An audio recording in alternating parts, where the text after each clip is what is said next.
આમ આદમી પાર્ટીના આગેવાનો દ્વારા બોટાદના હળદળ ગામમાં પોલીસ પરવાનગી વગર એક ખેડૂત મહાપંચાયતનું આયોજન કરવામાં આવે છે। ત્યારબાદ પોલીસને આ વિશે જાણ થાય છે કે માર્કેટિંગ યાર્ડથી નજીક હળદળ ગામની અંદર આ મહાપંચાયતનું આયોજન કરવામાં આવ્યું છે અને પોલીસ ત્યાં ટોળું જે હતું ભેગું થયું હતું અને વિખેરવા માટે પહોંચે છે।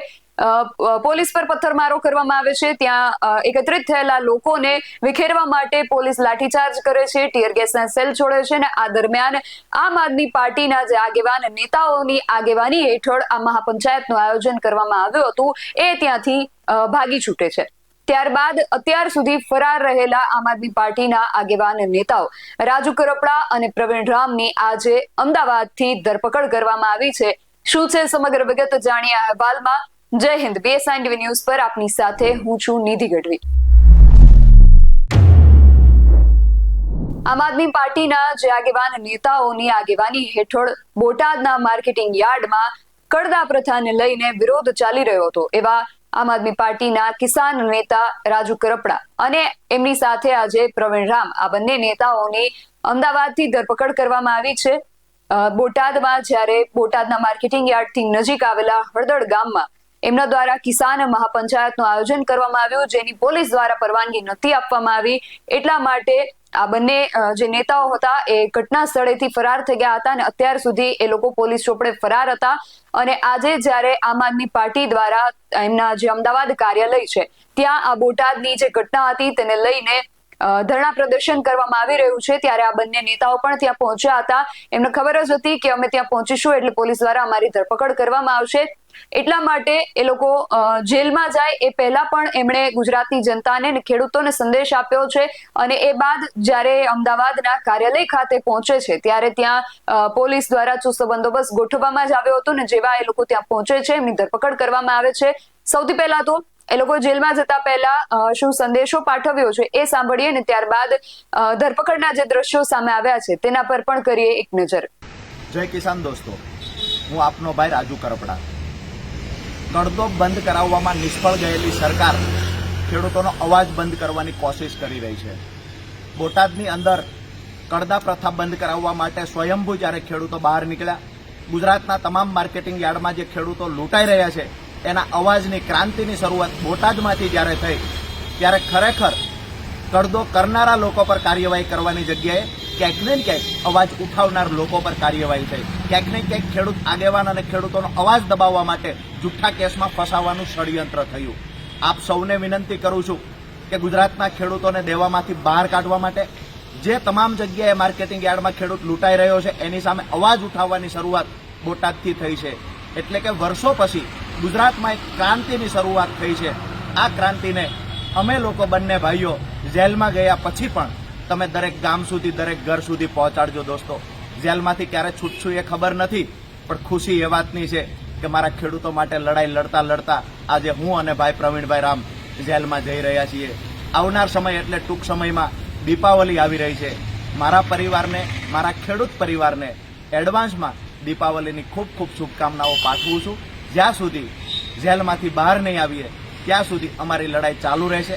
જેલમાંથી બહાર આવ્યા પછી પણ કડદા પ્રથા બંધ કરવા માટે ગાંધી ચિંધ્યા માર્ગે આગળ વધીશું। આપણા બધાની સહિયારી લડાઈને દરેક ઘર સુધી પહોંચાડવાની જવાબદારી આજે અમે બંને ભાઈ તમારા માથા પર મૂકી અને જેલમાં જઈ રહ્યા છીએ। આપનો નાનો ભાઈ રાજુ કરપડા।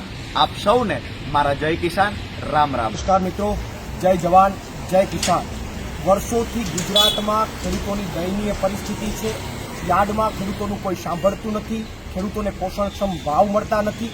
ત્યારે બોટાદ ખાતે માનની રાજુભાઈ કરપડાની આગેવાનીમાં ખેડૂતોની એક ક્રાંતિની જે શરૂઆત થઈ, એ ક્રાંતિની શરૂઆતની અંદર સમગ્ર ગુજરાતના તમામ ખેડૂતો જોડાયા। ખેડૂત પુત્ર તરીકે મેં પણ એમાં સમર્થન આપ્યું અને આજે એ સમગ્ર ઘટનાની અંદર જે દોષિત હતા એને દંડવાની જગ્યાએ જે ખેડૂતો માટે લડતા હતા એની ઉપર ખોટી એફઆઈઆરો થઈ, મારી ઉપર રાજુભાઈ કરપડા ઉપર 307 જેવી કલમો થઈ અને ખેડૂતોને જ્યારે પૂરી દેવામાં આવ્યા ત્યારે આજે અમે અમદાવાદ આમ આદમી પાર્ટીની ઓફિસ ખાતે અનશન ઉપર બેસવા અમે બંને જઈ રહ્યા છીએ। પણ અમને ખબર છે કે ત્યાં અમને અનશન કરવા નહીં દે, અમારી પોલીસ ધરપકડ કરશે, અટકાયત કરશે અને અમને જેલમાં લઈ જશે। ભલે અમને જેલમાં લઈ જાય, અમને કોઈ વાંધો નથી, કારણ કે ખેડૂતો માટે કદાચ જેલ ભોગવવી પડે, ખેડૂતો માટે કદાચ ગોળી ખાવી પડે તો પણ રાજુભાઈ કરપડા અને અમે બંને તૈયાર છે, કારણ કે એના માટે એમનો કોઈ રંજ નથી। પણ એટલું ચોક્કસથી હું ખેડૂતોને નમ્ર અપીલ કરું છું કે આ લડાઈ, આ ક્રાંતિ જે બોટાદથી શરૂ થઈ છે ખેડૂતો માટેની, એ અમારા જેલ જવા પછી પણ આ ક્રાંતિ ગાંધી ચિંધ્યા માર્ગે ચાલુ રહેવી જોઈએ, અટકવી ન જોઈએ. તમે અવાજ ઉઠાવો, તમને અન્યાય થાય છે એટલે ગાંધી ચિંધ્યા માર્ગે અવાજ ઉઠાવો એવી તમામ ખેડૂતોને નમ્ર અપીલ કરું છું. અને સાથે સાથે ક્યારે છૂટીશું એ ખબર નથી, પણ અમારા દિલમાં, જેલમાં પણ અમે ખેડૂતોને યાદ કરતા રહીશું. ત્યારે દીપાવલીની તમામ ખેડૂતોને હાર્દિક શુભકામનાઓ પાઠવું છું. નવા વર્ષના તમામ ખેડૂતોને રામ રામ કરું છું. આભાર. જય જવાન, જય કિસાન. પ્રવીણ રામ, પ્રદેશ સંકલન અધ્યક્ષ, આમ આદમી પાર્ટી.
તો આ સમગ્ર ઘટનાને લઈને તમારું શું માનવું છે અમને કમેન્ટ કરીને ચોક્કસથી જણાવજો. આવા જ વધુ અહેવાલો સાથે મળતા રહીશું. તમે મારી યુટ્યુબ ચેનલને સબસ્ક્રાઇબ કરવાનું અને અમને ફેસબુક અને ઇન્સ્ટાગ્રામ પર ફોલો કરવાનું ભૂલશો નહીં. બાકી અવનવી અપડેટ્સ માટે આપ જોતા રહો BSI ટીવી ન્યૂઝ. નમસ્કાર.